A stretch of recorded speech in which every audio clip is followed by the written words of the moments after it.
So guys, for the first method, once you're on Google Chrome, you're going to click on the three dots in the top right. Now you're going to click on settings.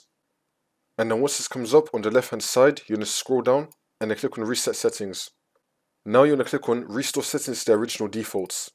We can now untick this. Now you're going to click on reset settings. See if that works for you. If that's still not working, then for the second method, you're going to head over to search and type in troubleshoot settings. Click on it. And then once you're on this, you're going to click on other troubleshooters. Now you're going to find network and internet. Click on run. And now this will come up. If it detects anything, it will try to fix it for you. For the next method, you're going to head over to search again and type in view network connections. Click on it. And then once you're on this, you're going to find your network adapter. You're going to double click on it. And then click on properties.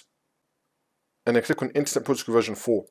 Make sure that you have obtain an IP address automatically selected. Now you're going to click on use the following DNS server address. You're going to make the first line 8888 and you're going to make the second line 8844 and then click on OK. See if that works for you. And now for the next step, you're going to head over to search again and type in CMD. Now you're going to run it as administrator. And then click on yes. And then once you're on this, you're going to type in ipconfig space /flush DNS. Click on enter. Now you're going to type in netsh space winsock space reset. Click on enter again. Now you just want to restart your computer and then the problem should be fixed.